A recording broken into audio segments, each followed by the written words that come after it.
let's just hop into the first question. Yeah. So can you give us a brief background on yourself and what got you into the VC space?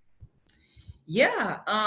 So I went to Clark Atlanta University and I actually majored in fashion design and merchandising as well as poli-sci. I actually was headed to law school, Emory Law. And a week before, so I graduated from Clark and then I was managing an entertainment law firm in Atlanta for 4 years. Wow. And my Do you original know plan. artists? Oh, yeah, several. Oh, please you gotta talk about that, honestly. You can't just go over it. No, we're gonna brush right past that. All that's confidential. But yeah, so I ended up working at that law firm for 4 years and just deciding throughout that time, like I really did not want to be an attorney. I was like, this is just not for me. And as like the time inched closer and closer to going to law school, I started getting anxiety, like, oh my God, like I just really don't want to do this. And I started thinking about how I was going to explain that to people, mainly my parents, because they had already told everybody at church. So, I didn't know what I should do, right? So I just started thinking more and more about the things that I love to do and how I wanted to intertwine those to create a career for myself. And from that, I just decided that I wanted to plan large-scale events for a tech company. Whatever that meant 15 years ago, it didn't mean the same thing now. But I had this vision. I just knew like, this is what I wanted to do. And I didn't have a plan on how I was going to do it or what that looked like. I didn't even know like at the time how tech had grown, what it looked like, if there was even a space for me or a space for that new profession that I decided that I wanted to do all of a sudden. So I ended up moving back home and I was working at this place called Frog Design as an office manager. And there I was able to plan their hackathons, their like South by Southwest events. And I created a portfolio that basically marketed myself as an event planner. And then at the same time, my family opened up a club lounge. So by day from 9 to 5, I was a legal assistant, and then from 6 to 3, I was a club manager, and then I was sleeping. You gotta talk about that. Like, what happened at the club? Like, oh my gosh, what didn't happen at the club? It's to the point where like clubs obviously don't excite me anymore. Like I have no sense of joy in going to a club, especially now because I see things or moving parts. And I'm like, nope, that's wrong. Nope, you should fix that. Up, security. So when I go into spaces like that, I'm always kind of looking around. So yeah, from there, from Frog Design, I was applying. I think I got denied over 400 times to different like event planning roles. Just because, of course, they want you to have that background in planning events, and that's not what my background was in. And this recruiter reached out to me one day and she was like, oh, we have this office management role. And I was like, no. Like if I leave here, I'm definitely going into like full-time events. So let me know if you get any events roles. And 6 months later, she called me back. But keep in mind, this recruiter company that called me is called Bloom Talent, and it's a YC company. So they hire for YC companies as well as YC. And sometimes the positions aren't always posted. So she called, she was like, Domonique, this never happens, but we have this event role. And I'm like, oh, okay, tell me more. So I started I had like a couple of phone screens for that. And when I found out about it, I was actually in Colombia on vacation with my friends, and they called, they said, hey, we want to talk to you about this role at YC. And I was like, what? It was loud. I was like, what? Like who? What? I don't even know what this, like, how did you get my number? So I'm like, no, you got to email me. Click.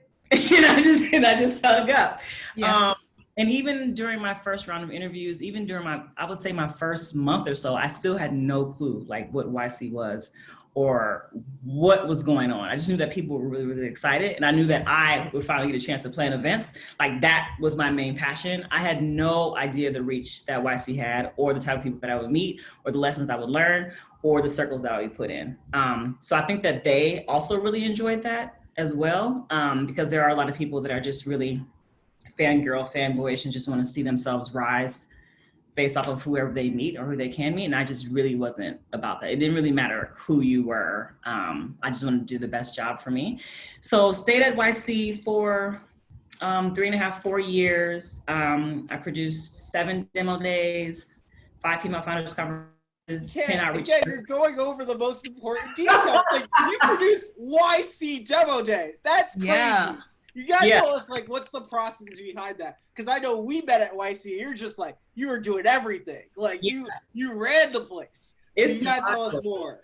It's wild. It's wild. Demo days were obviously very, very hectic. And that was when they were in person. I'm not sure if they'll ever be in person again.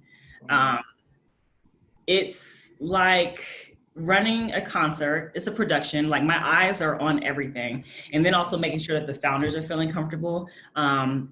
There could be a time where I have a founder going on stage and that founder is having a panic attack. And now I need to talk to them. I need to calm them down. Maybe I need to switch them out. Maybe I need to like switch everything. Or there could be a time where, you know, maybe the power could go out. What does that look like? The power? Like, there could be so many things that go wrong. Wow. But the thing that is right is everyone knows why they are there and what they're supposed to do. So if anything goes wrong on stage or someone fumbles or you have like a production issue, it's totally fine, because at the end of the day, people are there to raise money and you're there to meet the investors. So the investors know what they're supposed to do and the founders know what they're supposed to do.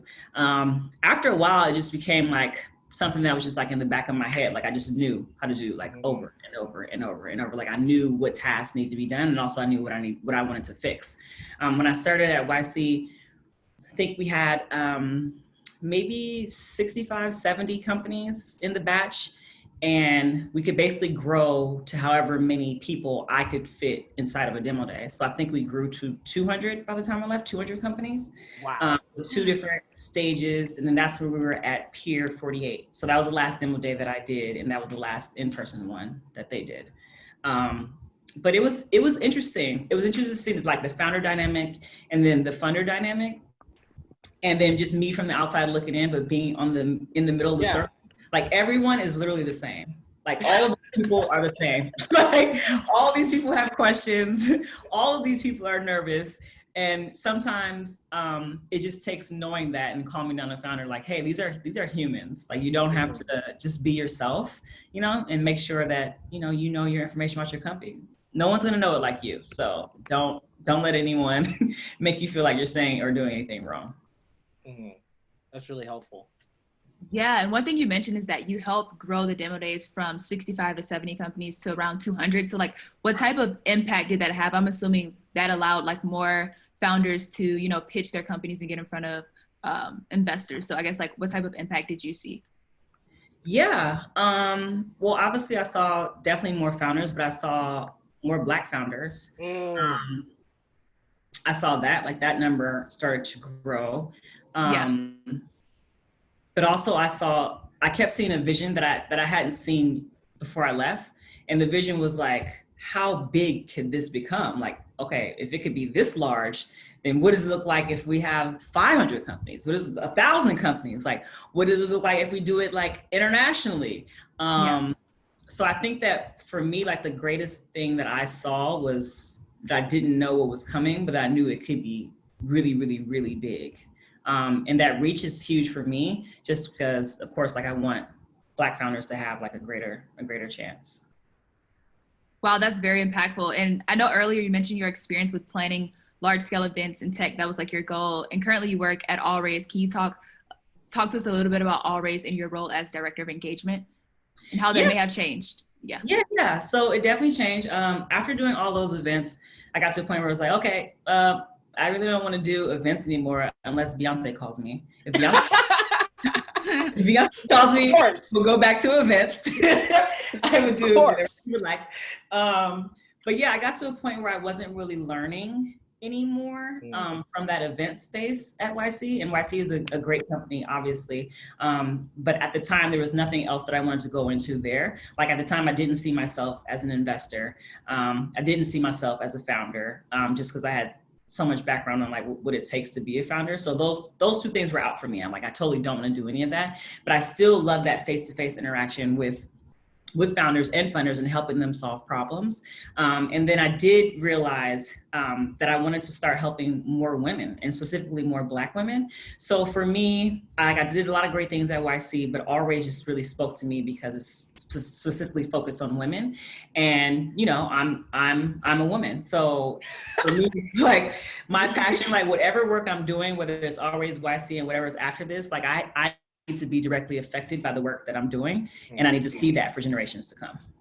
That's really impactful. So can you tell us what your day-to-day is like right now? Yeah. So basically I manage all the volunteers. So AllRaise is ran by volunteers. all of our programs, our post-seed programs, our When Founder Met Funder, any program that we have is backed by our volunteers, which is super awesome.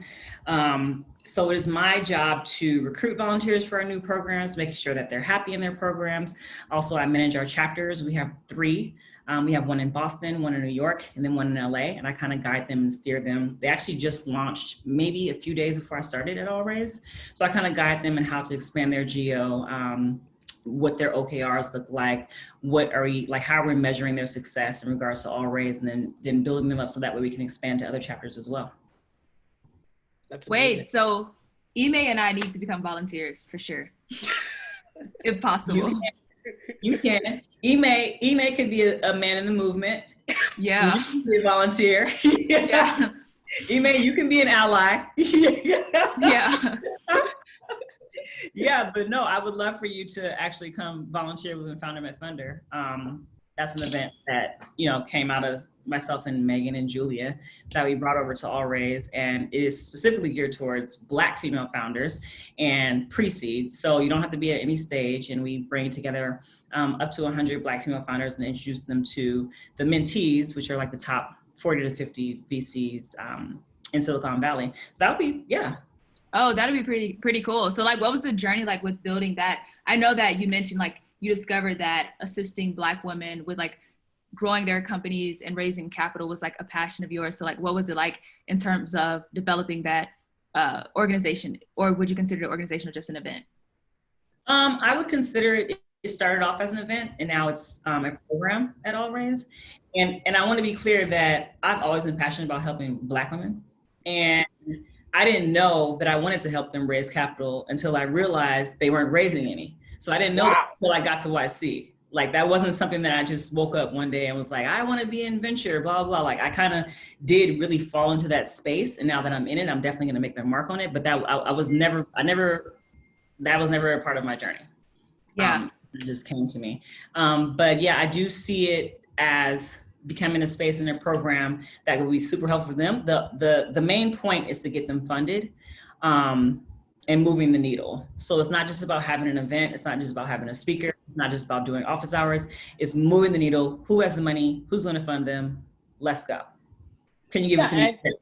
Yeah, I think that exactly works into my next question. Like, you talked about, you started this program when Founder Met Funders, but like, what's the current challenges that Black women face when they raise capital, and what impacts does that have? Because we both know the numbers, like the amount of venture capital dollars that Black women made doesn't even make the scale. Like, it's crazy. So like, what lasting effects does that have? Well, I think to start with, we're already, I would say people already get a head start.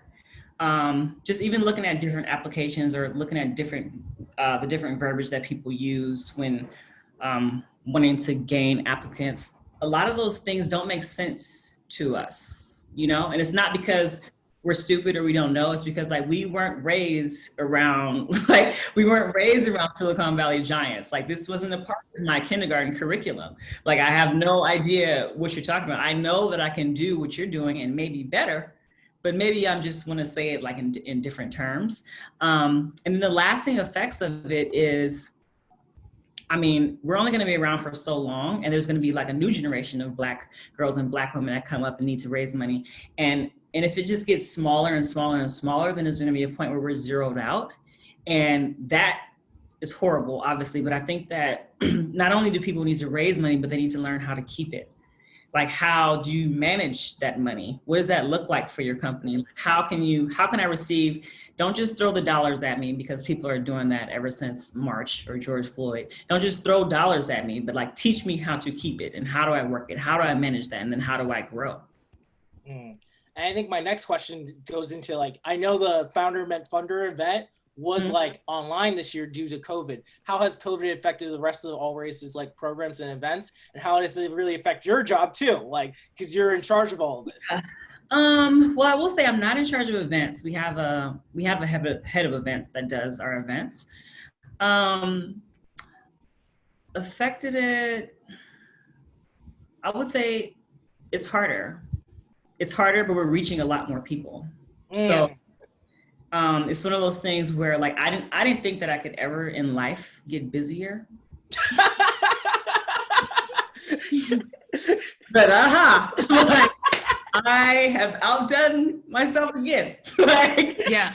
So now I find that, you know, we're on, you know, pretty much on calls all day. And then the work, you can't do the work during the call, so you're getting the work done at night. And then obviously events, like people think that doing virtual events are somehow easier. I, as an events person that's done virtual and in real life, I will tell you that digital events are so much harder, like so much harder. And I don't see this being sustainable. Just because it's getting boring. It is getting boring, honestly. Is it because it's hard to basically create an awesome experience? Is that what it is?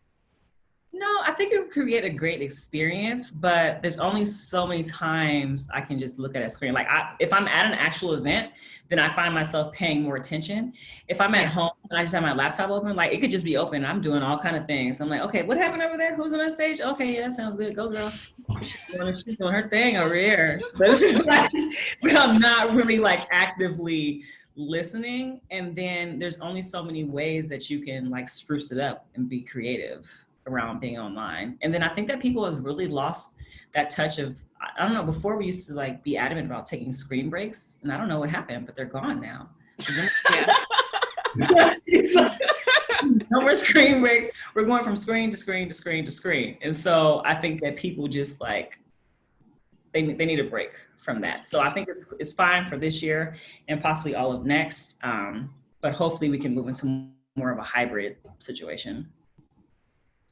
Yeah, and I guess one thing that's really cool about All Raise is that you all support women founders, but then also women VCs through like boot camps and mentorship. So can you talk a little bit about that process and I guess maybe the different benefits that a founder or VC can get from All Raise?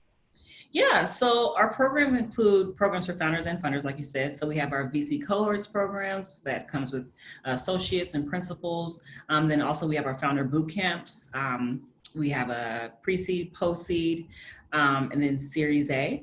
So I think that the main thing here is the good part about all this is we have a female founder deal flow network as well as a funder deal flow network. So the idea is to get all these people in these programs, but have them like an overarching directory in All Raise, so that way that money is being funneled in to the founders that are a part of All Raise, to the funders that are part of All Raise, so that way, and also we have access to different jobs, like we have VC careers, so anytime a job is posted or anyone knows about an internal job that has been posted, then they post that within All Raise, and then we're able to like get that out to our community so that more women can be hired. So we're all operating together, like separately but together. The entire goal is to move the needle on the funder side and founder side.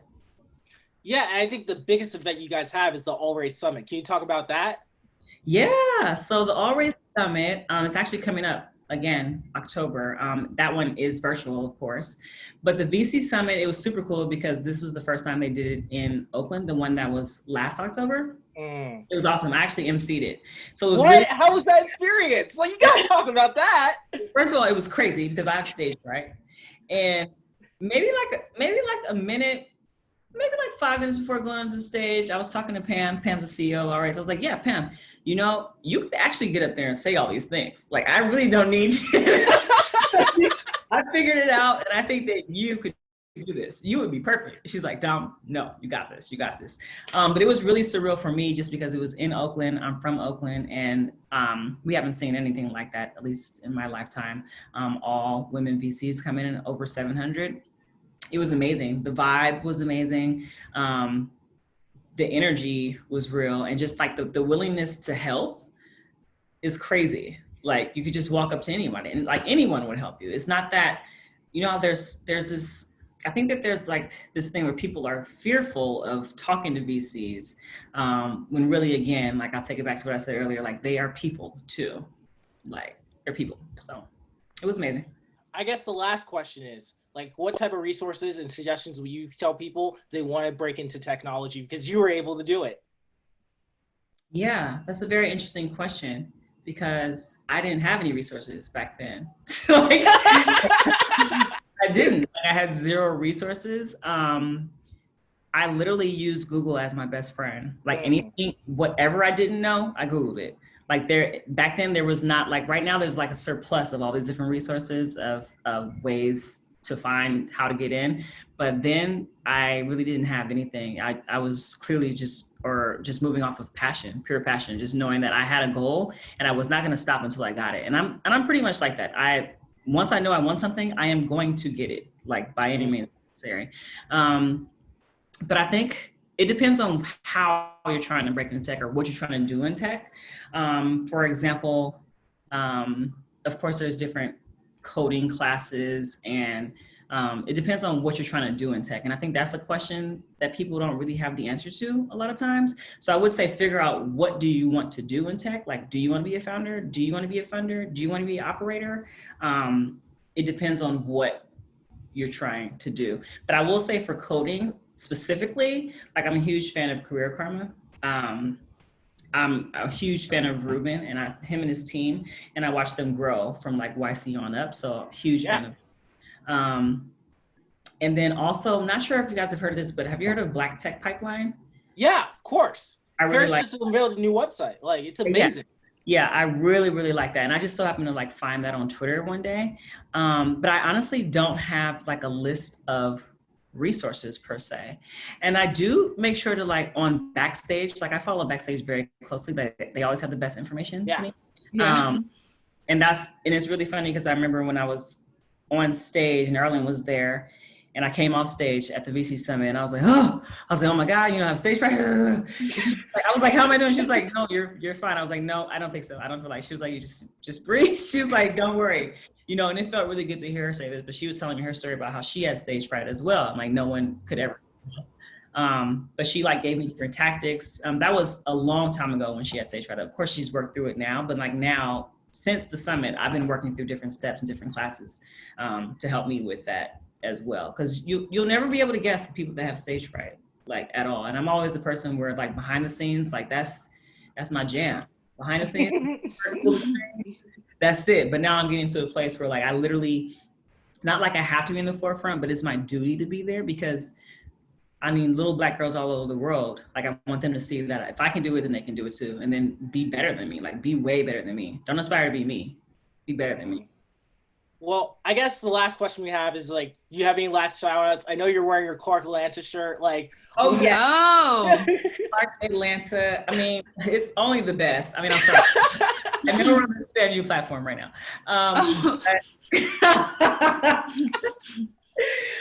No, just shout out to HBCUs in general. I don't think that I would be where I am today or have the confidence that I have today if I didn't go to a HBCU. Again, I am from Oakland, California. There are no HBCUs here. So my main reason for wanting to go to one was just because A Different World was on TV and Cosby Show. And so I only there. So like representation is real. And from that, like I knew I was going to an HBCU, and Clark just so happened to be the only one with a fashion program at the time. Oh, wow. Yeah. That's pretty cool. Wait, so I guess, is there a reason why you didn't like pursue fashion and retail in that space? I just wasn't into it anymore. I have a degree in it. I could go back if I like I didn't lose those tools. Like I still know, like I still know how to put on fashion shows. I still know how to sew. I still know how to make my own line. Wow. So I could if I wanted to. I think just at that time, I just didn't want to do it anymore. And I don't know why they're asking kids to like figure out your life freshman year. Like figure out what you're gonna do for the rest of your life. Like I wanted to do fashion at the time. And then when I graduated, I was like, what was I thinking? Like what am I gonna do? Like, what am I gonna do with this? But luckily, like I also had the poli-sci side of things. So that worked out. But yeah, I think it's hard to ask children or like 18-year-olds what you want to do for the rest of your life. Even throughout college, like there's several things that I figured out, like, okay, I might want to do this or that. And even now, today, like I'm not boxed in inside of any place or any role. Like I want to do it all. Yeah, that makes sense. Pretty cool. Well, thank you for taking the time to speak to us. This has been a whole lot of fun. So much fun. Yeah. Great vibes all around. So thank you. No problem at all. Reach out anytime. I'm always down to help. And thank you too for the work that you're doing.